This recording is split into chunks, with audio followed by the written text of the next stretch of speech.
Assalamualaikum, Sampurasun. Bertemu kembali dengan Sorot Kabar Kadin Jabar. Kali ini kami kedatangan 3 narasumber. Seperti biasa, kami akan kembali bincang-bincang berkaitan dengan seputar Kadin Jabar yang hingga saat ini masih gonjang-ganjing. Dan baraya sekalian, kalau barangkali terdengar ada suara musik, kebetulan memang saat ini kami sedang ada acara juga, sedang ada acara konsolidasi ya. Kemudian sekarang lagi acara hiburan, tapi mudah-mudahan ini tidak mengganggu untuk bisa disimak ya oleh baraya sekalian. Kita mulai dengan salah satu kawan kita yang sudah hadir dari Asosiasi Perusahaan Pameran Indonesia, Pak Koswara ya, selamat datang. Selamat datang Pak Dede. Kemudian juga ada Ketua Kadin Kota Indramayu ya, Kabupaten Indramayu, Pak Mulyadi ya.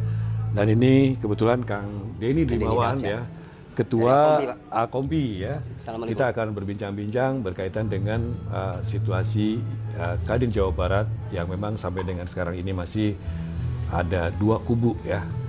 Nah, saya ingin mendengarkan pertama ini adalah dari Pak Koswara barangkali sebagai Ketua Asosiasi Perusahaan Pameran Indonesia yang memang pada akhirnya mengambil keputusan untuk memilih mengikuti pelaksanaan Musyawarah Provinsi Kadin Jawa Barat Caretaker ya, Pak Agung Suryamal yang dilaksanakan di Prayanger ya. Pak Koswara barangkali bisa cerita kenapa pada akhirnya Pak Koswara memilih mengikuti MUPROP yang di Prayanger.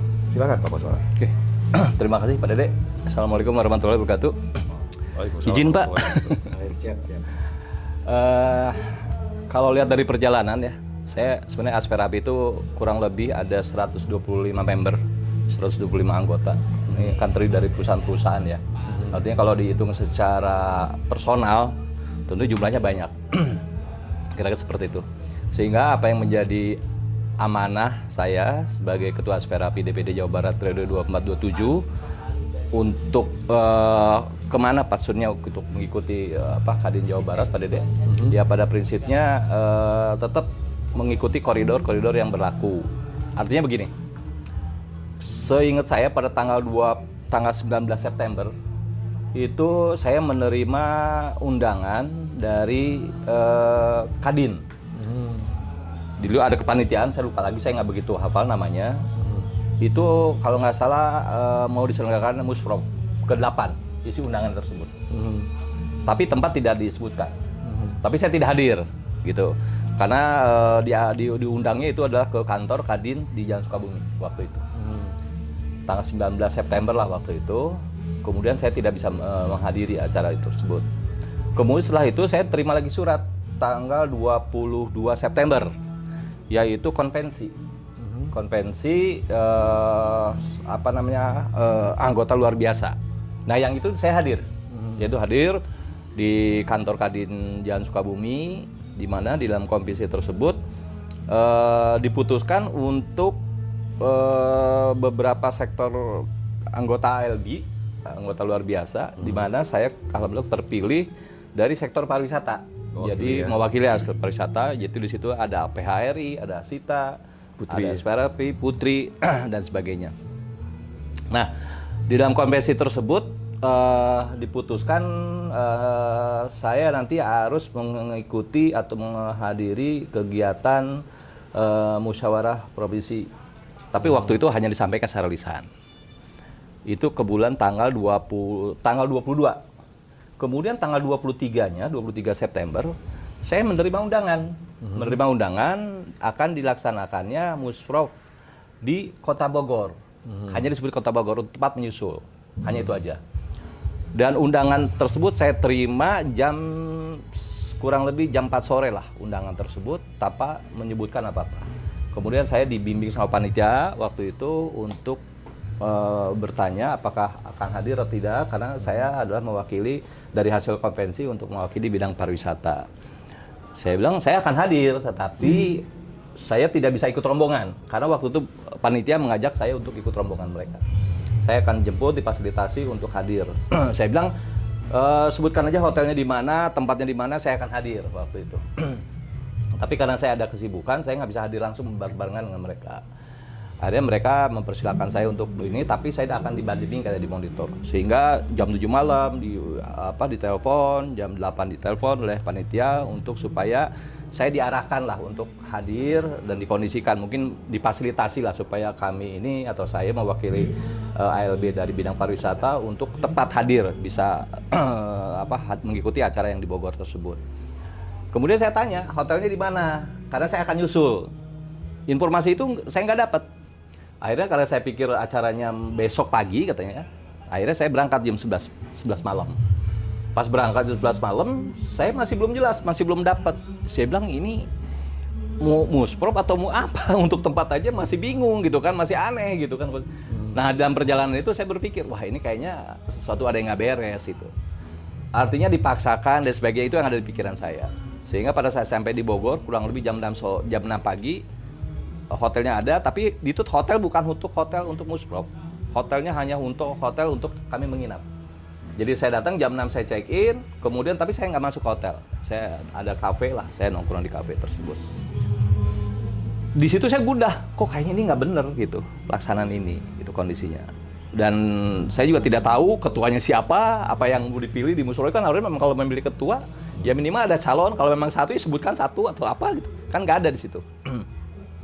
Kemudian saya menerima kabar kalau di Bandung pun akan dilaksanakan kegiatan musraf juga di Hotel Preanger.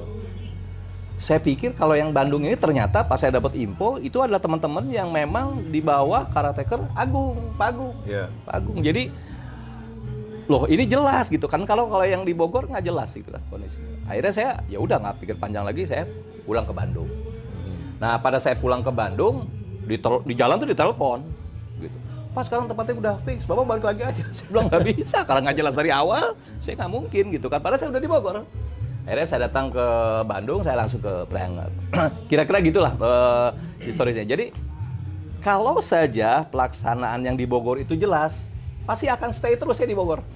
Tapi ini nggak jelas, terus sembunyi. Jadi seolah-olah ini sebenarnya mau bikin musprop atau mau Bikin apa gitu? bikin apa kira-kira begitu kan, soalnya kita digiring. Jadi tempat dan jamnya itu nggak jelas? Nggak jelas. Okay. Jam 11 malam pun saya hanya tempat pun nggak tahu. Hotel pun saya dikondisikan, hanya diarahkan untuk satu hotel, untuk saya digiring, untuk saya dikondisikan lah kira-kira begitu intinya.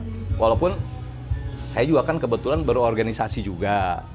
Kemudian saya juga sedikitnya paham lah untuk pemilihan dan sebagainya. Kemudian saya sempat baca-baca ya, mengenai peraturan atau AED, ART dari Kadin juga, apa yang harus dipersyaratkan atau disyaratkan untuk menjadi ketua dan sebagainya. Nah banyak masukan dan sebagainya, kemudian saya pelajari, oh iya berarti yang di Bogor itu nggak benar. Kira-kira begitu. Itu mungkin dasar pemikiran, karena walaupun gimana keputusan saya adalah keputusan untuk mewakili 125 member Asperapi. Poinnya itu, kalau sendiri saya nggak jadi masalah gitu. Karena ini bawah 125. Artinya saya juga kan harus ada kolerasi dengan DPP Asperapi di Jawa Barat, di Indonesia, di Jakarta, karena DPP juga anggota Kadin Indonesia juga. Mungkin itu sih Pak Dede kalau historical dari ininya. Kemudian kenapa saya mengambil keputusan itu, artinya saya harus memilih yang benar. Kira-kira itu sih poinnya. Nah yang benar itu nggak banyak komentar sih kalau mengenai tadi ya, surat yang nggak benar disembunyikan saya sebagainya, anggap aja mereka hilaf. Tapi kalau melanggar AED ART kan bukan hilaf. Itu mah kan cerobohan luar biasa yang nggak bisa diterima dan ditolerir. Poinnya itu aja sih. Intinya kalau itu aja udah cacat, ya sebagus apapun orangnya ya tetap nggak akan benar. Jadi kalau ada orang yang mempertahankan yang nggak benar tetap menduduki hal itu, ya semuanya berarti nggak benar. Kira-kira poinnya itu gitu. Nah sekarang kita tinggal lihat aja. Perjalanan kita udah setahun ya Pak Dede di kondisi seperti ini. Kadin Indonesia juga sampai hari ini belum juga mengambil keputusan. Artinya ada sesuatu yang membuat kita juga harus bertanya, apa sih membuat mereka sampai tidak mau mengambil sikap yang jelas. Saya pikir mereka silakan ya mau meng-SK-kan yang mana, tapi kan harus ada konsekuensi. Kira-kira begitu. Nah yang saya ikuti kan konsekuensinya ada, karena sesuai dengan ADART. Gitu Pak Dede kira-kira. Siap. Ya. Terima kasih Pak Koswara atas penjelasannya, sangat detail Pak Koswara ya. Bisa kita dengarkan bersama Baraya. Nah kemudian saya juga ingin mendengarkan barangkali Pak Mulyadi nih sebagai tokoh Kadin dari Kabupaten Indramayu ya kan, sehingga Pak Mulyadi mengambil keputusan untuk memilih mengikuti pelaksanaan Muprop di Preanger. Ya, bisa cerita kepada kami, silakan Pak. Baik, terima kasih Kang Dede, rekan DLB, Kang Suara. Mungkin kalau bicara prosesi daripada Musprop Kadin 8 Jawa Barat ini saya rasakan kita sudah lama lah di organisasi profesi, usia Kadin dan beberapa organisasi di Jawa Barat. Ya. Saya di Kota Indramayu, memang kota kecil. Tapi aturan yang kita pertanyakan menjadi tantangan besar bagi kita di kabupaten. Ya. Karena ini dampak dan efeknya sangat terasa sekali. Dan kami tadi udah cerita sama Kang Kepala dari ARB, prosesi daripada Musprop 8 Kadin Jabar ini saya rasa sama. Situasi pergulatan, prosesi, terus aturan-aturan yang perlu dipertanyakan sekarang terhadap Indonesia. Ini sangat ironis kami rasakan. Karena dengan begini konstelasi di kabupaten kota itu benar-benar jadi nggak karuan organisasi besar Kadin itu yang kita rasakan. Mungkin proses perjalanan dari Musprop yang kemarin itu sampai ke 5 kali, Kang Dede, ke 5 kali. Kita coba ikut ya, kita coba ikut ALB maupun Kadin dari daerah. Tapi perlu pertanyaan kawan-kawan lain juga sependapat saya rasa begitu.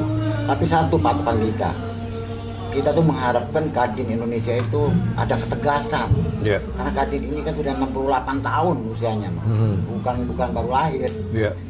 Cukup profesional dan berorganisasi. Jadi ini belakangan ini kurun waktu ini sangat menjadi pertanyaan yang tragis bagi kami di kabupaten kota. Karena dampak ini terasa sekali Pak Dede di kabupaten kota. Apalagi kabupaten kota itu kan kecil.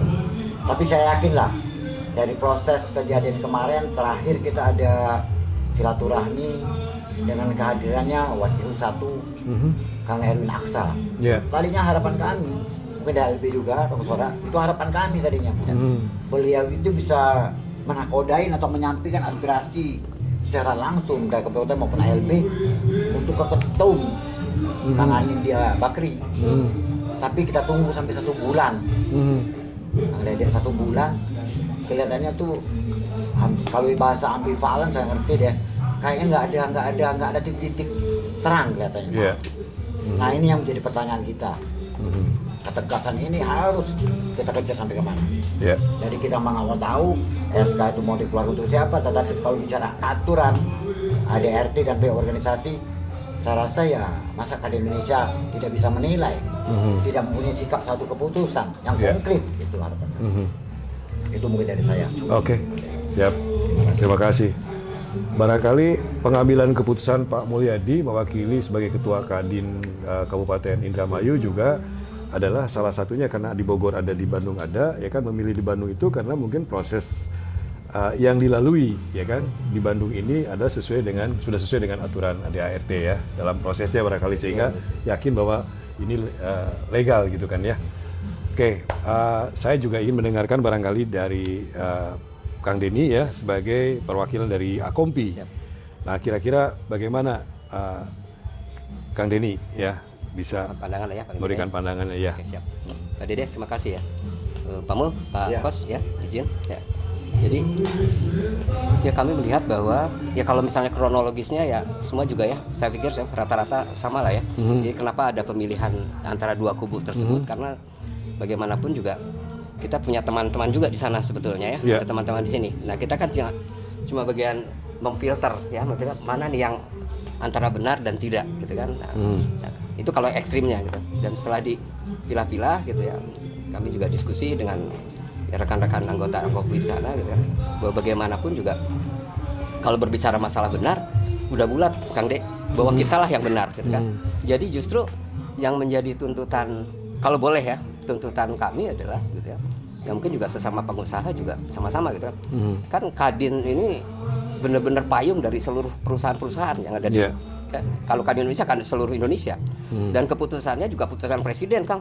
Ya, ini nggak main-main. Ada di undang-undang. Ya, nggak main-main gitu kan. Nah, terus kalau misalnya wadahnya ini bocor gitu ya, kasarnya tidak mempunyai ketegasan gitu, yang rugi itu ya pengusaha kita. Ya. Tadi kata Pak Ketua juga kan, kita apalagi sebagai barometer perekonomian se-Indonesia gitu. Bagaimana kita bisa berlaju dengan tenang, tentram dan sepenuh hati kalau memang benar kita sebagai payung pengusahanya saja ya nggak benar gitu. Bukan nggak benar lah. nggak ada ketegasan Iya. gitu ya. Jadi harapan kami ya, mungkin juga mewakili rekan-rekan pengusaha yang lainnya, tolonglah Kadin Pusat ini bukan permohonan lagi, memang harus tegas ya. Apapun ada di baliknya itu sendiri ya. Buatlah sebuah ketegasan yang membuat kita nyaman gitu ya. Kalau memang benar tidak benar pun sebelah mana tidak benarnya, apalagi kita ya sudah berapa kali pertemuan kita Pak ya, kita semakin yakin gitu ya bahwa kita ada di jalan yang benar. Jadi insya Allah ya mungkin kita akan tetap mendukung ya ketua umum yang baru gitu kan, dan insya Allah langkah kita justru langkah yang benar Pak Dikos menurut saya. Oke. Hatur nuhun. Ya, Assalamualaikum. amin. Oke, terima kasih Kang Denny ya. Demikian Baraya Sorot Kabar Kadin Jawa Barat, sudah kita dengarkan paparan dari teman-teman kita dari Asosiasi Perusahaan Pameran Indonesia, dari Ketua Kadin Kabupaten Indramayu, juga dari Kang Denny Terima kasih ya. Pak De. Jadi memang kan yang menjadi masalah kita di Kadin Jawa Barat ini, di mana Kadin ini adalah sebagai induk organisasi bagi dunia usaha, bagi asosiasi, ya kan, dan mitra strategis bagi pemerintah, ya. Nah, sementara situasi kondisinya ini Iya. kita menjadi susah gitu loh ya. Bahkan mereka juga bingung, ini kita harus menginduk kemana, harus masuk kemana. Demikian juga pemerintah harus bermitra tuh dengan Kadin yang mana kan gitu ya. Nah, sekarang ini kan berarti kuncinya ini ada di Kadin Indonesia, ya kan? Jadi Kadin Indonesia ini sepertinya kan tadi Pak Mulyadi juga udah menyampaikan, Pak Erwin Aksa sebagai PKU koordinator, Corong tadinya ya kan, gitu.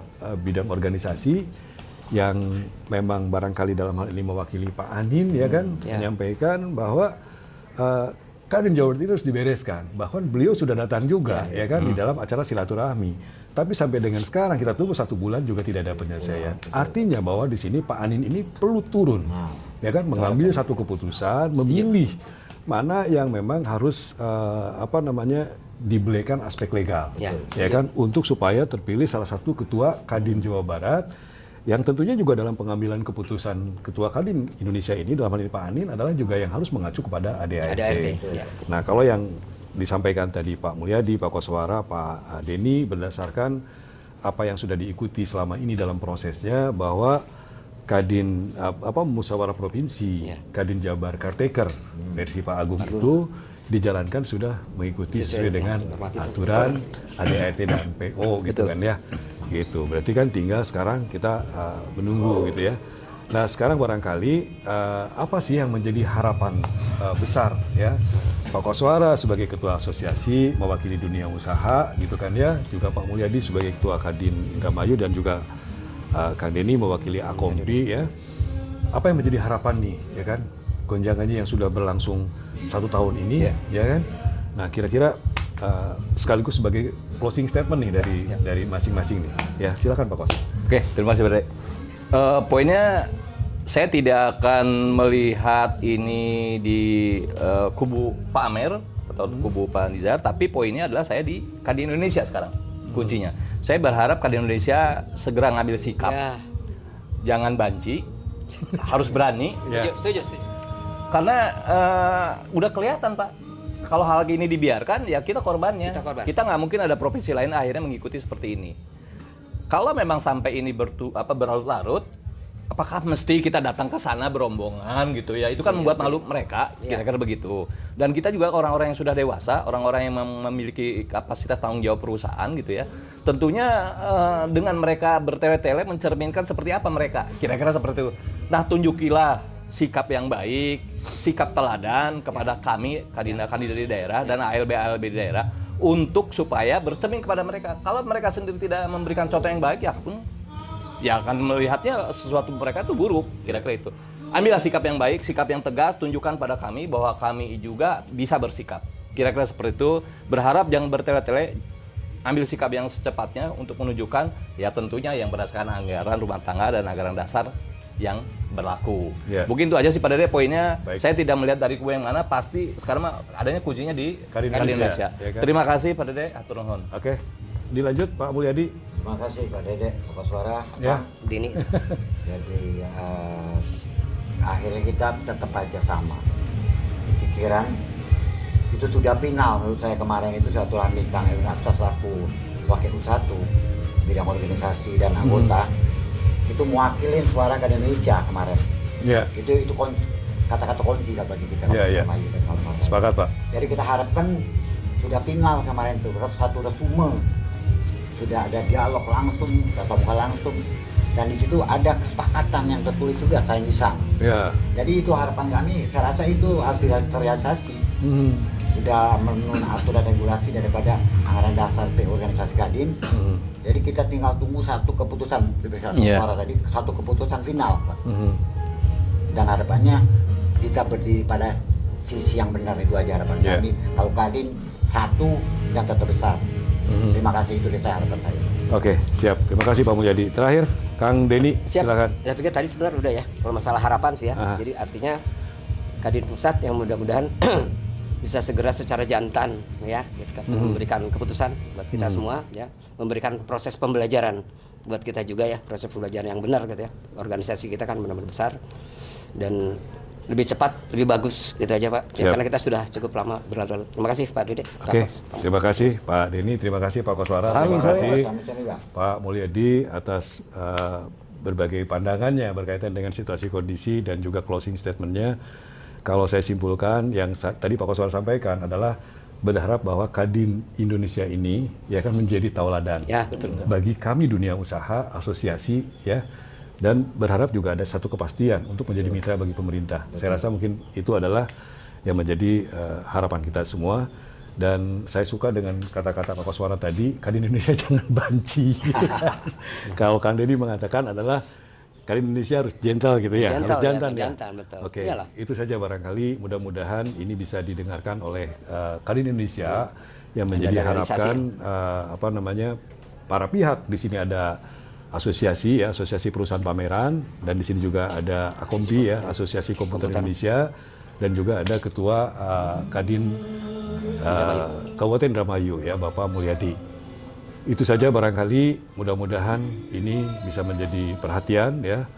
Terakhir, wabillahi taufiq wal hidayah. Wassalamualaikum warahmatullahi wabarakatuh. Waalaikumsalam. Waalaikumsalam warahmatullahi wabarakatuh.